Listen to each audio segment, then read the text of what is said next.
Story story నేర్చుకుంటున్నాం తెలుగులో. అనగనగా ఒక ఊరిలో ఒక రాజ్యం ఉండేది.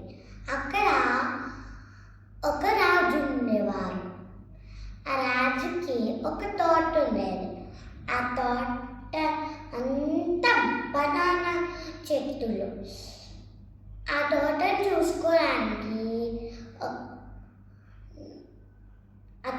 చూసుకోవడానికి నరసయ్య నరసమ్మ అని ఒక వ్యక్తులు ఉండేరు. వాళ్ళు ఆ వ్యక్తులు రోజు పౌర్ణమి రోజు తర్వాత నెక్స్ట్ డే చెట్లన్నీ మారిపోతాయి. ఒక చెట్లు పారైపోయి, ఒక చెట్టు పడిపోయి, ఒక చెట్టు బాగుంది.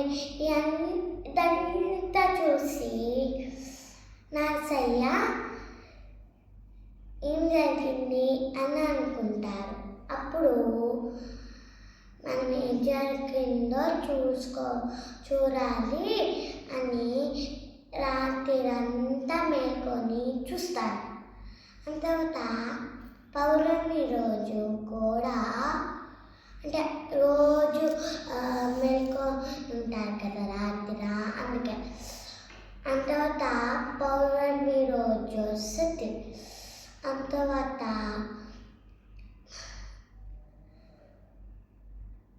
పెద్ద లైటింగ్ వస్తుంది ఆకాశంలో నుంచి.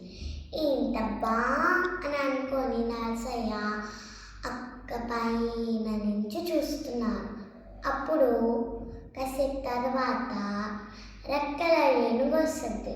రెక్కల ఏనుగు వచ్చి దిగితే ఆ రెక్కల ఏనుగు ఎలా పడితే అలా ఆకులు చెట్టులు ఎన్ని తినేసింది. ఏం కావాలంటే అది తినేసింది. ఆ తర్వాత పొద్దున అవుతుంది కదా, వెళ్ళిపోదాం అని అనుకుంటే నరసయ్య కూడా దాని తోక పట్టుకొని ఎగురుతూ ఉంటారు. ఆ ఏనుగు ఎగురుతూ ఉంటే పొద్దున అయిపోద్ది. ఆ తర్వాత నరసయ్య చూస్తే ఏదో చాలా మనము అంటే యానిమల్స్ ఉన్నాయి, చాలా ఉన్నాయి. కొత్త ప్రదేశంలో ఉన్నారు. ఆ తర్వాత కాసేపు తర్వాత నరసయ్యకి ఆకలేస్తే నరసయ్య ఇది లడ్డు కోరుకుంటారు. అప్పుడు లడ్డు వచ్చేస్తుంది. ఆ తర్వాత ఏది కావాలంటే అది కోరుకుంటే అలా వచ్చేస్తే పౌర్ణమి రోజు దాకా అక్కడే ఉండిపోయాడు. ఆ తర్వాత పౌర్ణమి రోజు దాకా డబ్బులు సామాన్లు ఏం పడితే అవి సర్దేసుకున్నారు పౌర్ణమి రోజుకి. ఆ తర్వాత పౌర్ణమి వచ్చింది. ఆ తర్వాత నరసయ్య కూడా అలానే వెళ్తూ కాలు పట్టుకుంటే ఆ ఏనుగు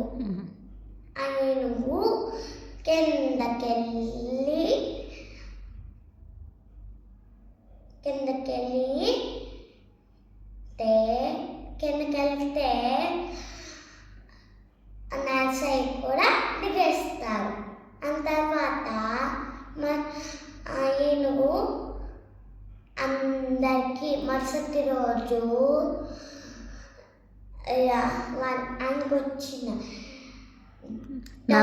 నరసయ్య డబ్బులు అన్నీ వీటిలో ఉండే అందరికీ చూపించారు. కొంతమంది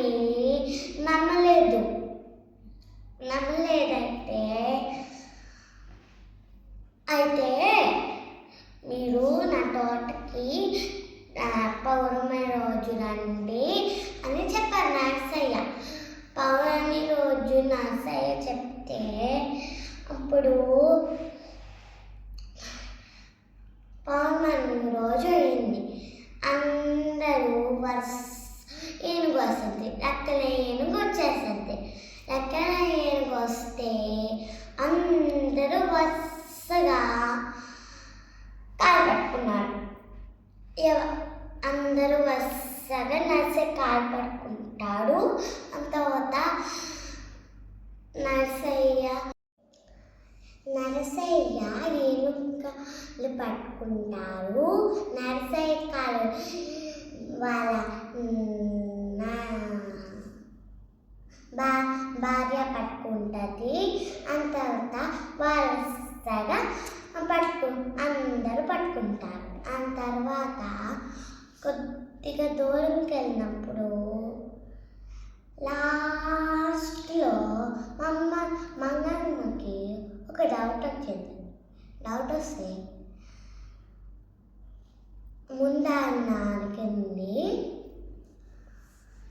ఆ లోకంలో గుమ్మడికాయలు ఎంత ఉంటాయి అని అడిగింది. నాకు తెలియదు అని